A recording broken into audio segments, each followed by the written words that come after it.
नमस्कार दोस्तों। अब नॉन बायोलॉजिकल प्रधानमंत्री यानी अवतारी प्रधानमंत्री सचमुच अवतारी बन चुके हैं, भगवान बन चुके हैं। शायद तभी अब उनकी आरती उतारी जाती है, लेकिन उनके सच को बेनकाब करने वालों को गाली दी जाती है, जान से मारने की धमकी दी जाती है।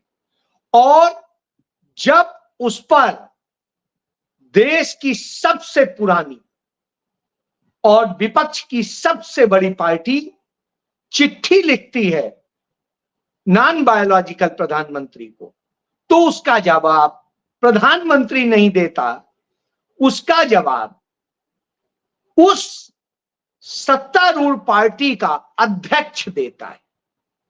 चिट्ठी प्रधानमंत्री को लिखी गई, लेकिन वो पहुंच गई पार्टी कार्यालय, यानी पार्टी का अध्यक्ष प्रधानमंत्री बन जाता है। जी हां, कुछ इसी तरह से होता है। और उसके बाद में प्रधानमंत्री और उस पार्टी का अध्यक्ष, उस पार्टी के तमाम कर्ता धर्ता जो मंत्री हैं, वो जब बोलते हैं तो उससे यह बात भी साबित हो जाती है कि असल में सारी साजिश खुद प्रधानमंत्री यानी नॉन बायोलॉजिकल प्रधानमंत्री ने ही रची है। उसने ही रची है राहुल गांधी के हत्या की साजिश, उसने ही रची है राहुल गांधी के खिलाफ नफरत फैलाने की साजिश, और उसने ही रची है राहुल गांधी का चरित्र हनन करने की साजिश। जी हां, क्योंकि जब चरित्र हनन होगा, उनके प्रति नफरत फैलेगी, तो उनकी हत्या कर दी जाएगी, यही साजिश। तो इसीलिए अब वो भगवान बन चुका है, क्योंकि जीवन मौत का फैसला वो करेगा। और ये मैं कुछ ऐसे नहीं कह रहा हूं, भगवान ऐसे बन चुका है कि देश की सबसे पुरानी विश्वविद्यालयों में से एक लखनऊ विश्वविद्यालय में नरेंद्र मोदी की फोटो की आरती उतारी जाती है, पूजा की जाती है। और यह पूजा संवैधानिक पद पर बैठी राज्यपाल करती हैं, यूनिवर्सिटी का कुलपति करता है, और वहां के लोग करते हैं। एक वक्त में राहुल गांधी ने कहा था, इस देश के तमाम शिक्षण संस्थानों पर आरएसएस ने कब्जा कर लिया है, इस देश के बौद्धिक संस्थानों पर आरएसएस ने कब्जा कर लिया है, इस देश की संस्थाओं पर आरएसएस ने कब्जा कर लिया है, और इस देश की व्यवस्थाओं पर आरएसएस ने कब्जा कर लिया है। आज वह साबित हो जाता है। उदाहरण बताता हूं, लखनऊ विश्वविद्यालय में कुलपति है आलोक कुमार, और वहां पर शिक्षा के केंद्र में, जैसे कहा था राहुल गांधी ने, वहां पर एक कार्यक्रम होता है, और वह कार्यक्रम होता है प्रधानमंत्री के जन्मदिन का। प्रधानमंत्री का जन्मदिन इसके पहले कभी भी नहीं मनाया जाता रहा किसी भी यूनिवर्सिटी, तो वह जब मनाया जाता है, नरेंद्र मोदी के जन्मदिन के तौर पे मनाया जाता है। जहां इस देश के बेरोजगार युवा उसे राष्ट्रीय बेरोजगार दिवस के रूप में मनाते हैं, वहीं नरेंद्र मोदी भारतीय जनता पार्टी आरएसएस के लोग उसे नरेंद्र मोदी का जन्म। तो लखनऊ विश्वविद्यालय में आलोक कुमार सरकारी धन से उनका जन्मदिन मनाने का कार्यक्रम करते हैं। उसमें कुलाधिपति जो राज्यपाल है उत्तर प्रदेश की, आनंदीबेन पटेल, जिनके पति ने एक समय में चिट्ठी लिखी थी आडवाणी जी को कि मुझे बचाइए, मेरी पत्नी किसी और हाथ में जा रही। तो आप समझिए, आप गूगल में सर्च कर लीजिएगा, मिल जाएगा। तो वो आनंदीबेन पटेल वहां पहुंचती हैं, और उसके बाद में नरेंद्र मोदी की तस्वीर की आरती उतारी जाती है, पूजा की जाती है, फूल माला पहनाए जाते हैं, और सब कुछ किया जाता है। जैसे हम श्री गणेश जी की गणेश चतुर्थी पर करते हैं कि उनका जन्म होता है और सब कुछ होता है, उसी अंदाज। क्यों? क्योंकि नॉन बायोलॉजिकल है, अवतारी है भगवान, वो खुद ही बता चुके हैं, मैं नहीं कह रहा हूं। तो यह आप समझ लीजिए। तब आता है कि इसका मतलब फिर तो जो भी कोई कुछ कह रहा है सही कह रहा है, क्योंकि आज ही ये जस्टिफाई हो जाता है कि राहुल गांधी के खिलाफ सारी साजिश खुद प्रधानमंत्री नरेंद्र मोदी ने रची है। इसका आप उदाहरण समझ। आज जम्मू में प्रधानमंत्री थे और जब वो जम्मू जाते हैं तो जम्मू में कहते हैं कि कांग्रेस, राहुल गांधी इशारे में कहते हैं, नाम तो लेते नहीं, तो कांग्रेस, राहुल गांधी, ये लोग पाकिस्तान को खुश कर रहे हैं, पाकिस्तान के लिए इनका घोषणा पत्र आता है और न जाने क्या क्या कहते हैं। जब वो इसी को लेके कहते हैं तो आप समझिए कि किस तरीके से उसे डिफाइन करते हैं और बोलते हैं। उससे लगता है कि प्रधानमंत्री खुद ये कह रहे हैं कि आतंक फैलाने का ये लोग काम कर रहे हैं। अब आप समझिए, रवनीत बिट्टू ने क्या कहा? सबसे बड़ा आतंकवादी। उनके एक और मंत्री ने क्या कहा? एक नंबर का आतंकवादी। किसी ने इसी तरीके के और शब्द इस्तेमाल करे, किसी ने कुछ इस्तेमाल करे, और कमोबेश सबका घुमा करके एक ही लब्बोलुआब था कि राहुल गांधी आतंकवादी। और जब वो ये कहते हैं तो नरेंद्र मोदी आज साबित कर देते हैं, कहते हैं कि ये फिर आतंक फैलाना चाहते हैं, यानी आतंकवादी, क्योंकि आतंक तो आतंकवादी फैलाते, पाकिस्तान को खुश कर रहे हैं। तो यह एक चीज समझ में आती, यह है। अमित शाह श्रीनगर में थे, वो भी वही कमोवेश शब्द बोलते हैं। वो कहते हैं पाकिस्तान और कांग्रेस का एजेंडा एक है, राहुल गांधी भारत विरोधी ताकतों के साथ हैं, यानी आतंकवादी हैं, और वो जिस तरीके से सारा कुछ कर रहे हैं, तो उन्होंने भी वही बात कह दी। इसके बाद इसी तरीके से इनके तमाम सारे लोग कही चुके हैं, चाहे रवनीत बिट्टू हो, चाहे वहां रघुराज सिंह हो, मिनिस्टर जो है उत्तर प्रदेश में, या इसके अलावा महाराष्ट्र में हो इनका सांसद हो, राज्यसभा सदस्य, या इनका एनडीए का एमएलए हो, और तमाम सारे लोग, इसके बाद इन्हीं के ही साथी लोग जिस तरीके से बात कर रहे हैं। और अब देश भर में तमाम लोग कह रहे हैं राहुल गांधी के घर के बाहर आकर के भारतीय जनता पार्टी का वह सिख नेता जो पूर्व विधायक है, वह कहता है राहुल गांधी बाज आ जा, नहीं तो तेरी दादी जैसा तेरा हाल होगा। मतलब आप समझिए कि गोली उतार दी जाएंगी 32, जैसे उनकी छाती में उतार दी गई थी। यह बात भी प्रूव हो जाती है। यह भी प्रूव होता है कि किस तरीके से ये सारी चीजें, एक तरफ आतंकवाद और दूसरी कहानी बता रहे होते हैं। उसी समय जम्मू में जो जगह है राजौरी, वहां पर रोपड़, पंजाब का रोपड़ एक जिला है, रूपनगर भी कहते हैं, वहां का रहने वाला एक जवान था बलजीत सिंह, वो शहीद हो गया। उसको शहादत पर कहीं नमन नहीं करते हैं, उसी जम्मू में नमन नहीं करते। इतने सारे आतंकी हमलों में तमाम सैनिक मारे गए, उनको कहीं शहादत नहीं पर नमन नहीं करते। ये सिर्फ जो है नफरत फैलाने का काम करते हैं और राहुल गांधी को पाकिस्तान का या उसका बताते हैं, उस पाकिस्तान का जिसका उन्हीं की दादी ने 2 टुकड़े किए, जिसको उनके परिवार ने इतने बार कुचला है कि उसकी औकात नहीं होती थी कि सिर उठा दे।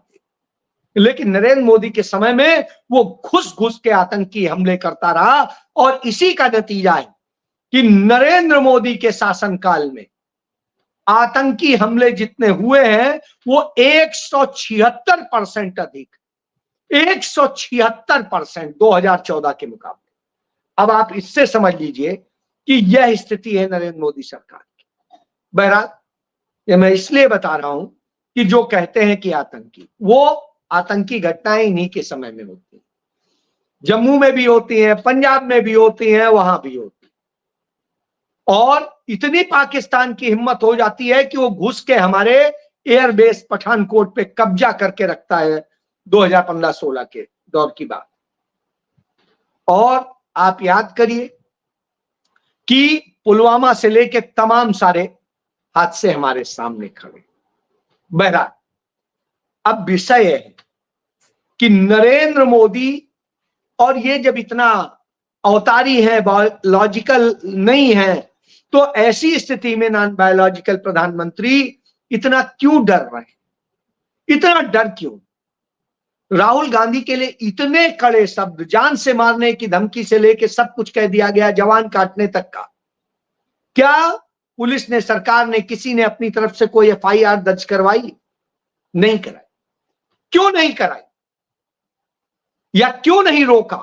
क्यों नहीं मुंह से आवाज निकली कि रुकिए, नहीं, ऐसा नहीं कहना चाहिए?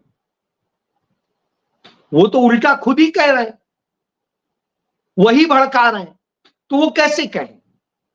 तो मल्लिकार्जुन खड़गे ने इसके लिए चिट्ठी लिखी नरेंद्र मोदी को प्रधानमंत्री की हैसियत से कि प्रधानमंत्री जी, आपके लोग इस तरीके से भाषा का इस्तेमाल कर रहे हैं।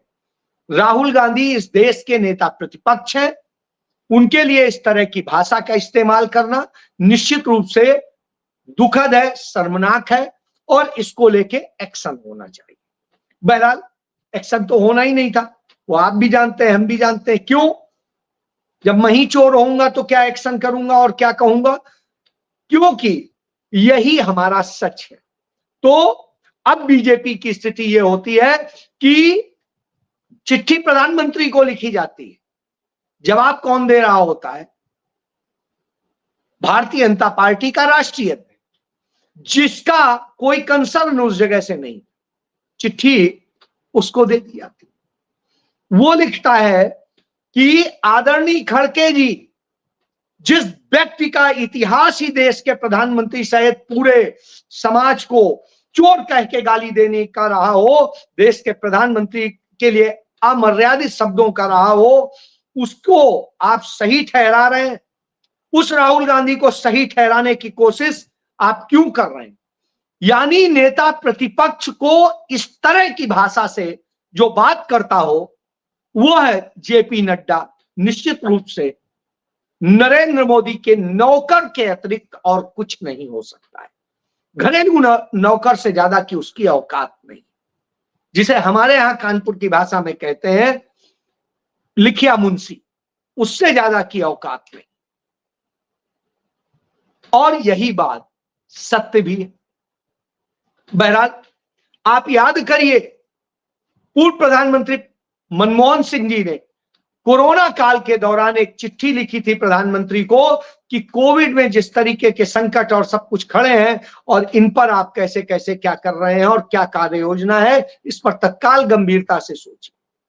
तब प्रधानमंत्री ने उसका जवाब नहीं दिया था, जबकि प्रोटोकॉल कहता था कि उसका जवाब प्रधानमंत्री कार्यालय से। उसका जवाब स्वास्थ्य मंत्री देता है और वो चिट्ठी लिखता है। अब प्रधानमंत्री को चिट्ठी लिखी जाती है तो जेपी नड्डा, जो भाजपा का राष्ट्रीय अध्यक्ष है, वो जवाब देता है। इससे आप समझ सकते हैं कि अवतारी प्रधानमंत्री क्या है। अवतारी प्रधानमंत्री की स्थिति यह है कि वो गुजरात जाता है तो कहता है मुझे अपमानित करते हैं, मुझे इस तरीके से करते हैं, न जाने क्या क्या अपने आप को बताता है, मेरा मजाक उड़ाते हैं सब कुछ। लोग कहते थे कि मैं ऐसा चुप क्यों हूं, मैं आपके लिए परेशान था। आपके लिए परेशान नहीं था, असल में वो परेशान ही बौखला गया है। और जब मानसिक विकृत का शिकार हो गया हो व्यक्ति, तो उस स्थिति में वो अपने आसपास के लोगों से इसी तरह की हरकतें करवाता है। और आज यह बात सिद्ध हो जाती है, कानून में कहते हैं सर्कमस्टांसेस एविडेंसेस, परिस्थिति जन्य जो है सबूत है, उनसे यह बात साबित हो जाती है कि यह सारी साजिश, यह सारी भाषा खुद डिक्टेट हुई है प्रधानमंत्री के द्वारा, नरेंद्र मोदी के द्वारा। ऐसे नहीं। आप याद करिए 2022 में क्या कहा था जिग्नेश मेवानी ने, वहीं गुजरात से, वो भी गांधी और पटेल की धरती से आए थे, आज भी हैं, एमएलए हैं। उन्होंने यही लिखा था कि प्रधानमंत्री नरेंद्र मोदी गोडसे को पूजते हैं, तो सच्चाई है, उन्होंने कहीं गलत नहीं कहा था। उस पर उनके खिलाफ असम में एफआईआर दर्ज कराई जाती है और असम पुलिस प्लेन से तुरंत इमीडिएट, एफआईआर दर्ज होती है, इमीडिएट आती है गुजरात में और उन्हें उठा ले जाती है। अब आप सोचिए, इतना क्विक एक्शन था। याद करिए 2023 की ही बात है, मार्च की, कि दिल्ली में मोदी हटाओ देश बचाओ का नारा दिया गया था और इस पर करीब 42-43 एफआईआर दर्ज हुई थी और इतनी एफआईआर के बाद दर्जनों गिरफ्तारियां हुई थी। कुछ को मुचलके पे छोड़ा गया था, कुछ को जेल भेजा गया। आप बताइए ना, ये कौन सी गाली थी, कौन सा गुनाह था, क्या था ये?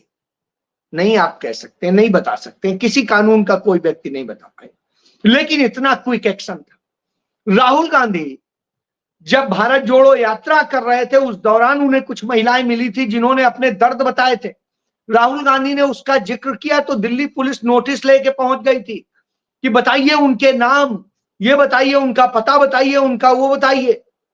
राहुल गांधी यात्रा कर रहे थे, क्या पता कौन था। बहरहाल उनके कार्यालय ने वो वीडियो फुटेज वगैरह देख करके और सारी चीज निकाली और उसके बाद में वह जानकारी भी लिखित में दी पुलिस के पास। फिर कोई पूछने नहीं आया, कोई कार्रवाई नहीं हुई, लेकिन बस डराने की कोशिश होती है, वही डराने की कोशिश है। लेकिन क्या राहुल गांधी डर जाएंगे? क्या राहुल गांधी इतने डरपोक है? शायद नहीं। जिस तरीके का जेपी नड्डा जवाब देता है उसके बाद में यह तो प्रूव हो गया कि यह सारी साजिश भाजपा और नरेंद्र मोदी रच रहे हैं और वो रच रहे हैं राहुल गांधी की हत्या की साजिश। यह बात उनके चिट्ठी, उनके बयानों, उनकी चीजों से साबित होती है, उनके नेताओं के उससे साबित होती है, गतिविधियों से साबित होती है। तो ऐसी स्थिति में कौन कार्रवाई करे? जब मेरा कातिल ही मेरा मुंसिफ है, तो क्या मेरे हक में फैसला करेगा? नहीं करेगा, कभी नहीं करेगा। यही सत्य है।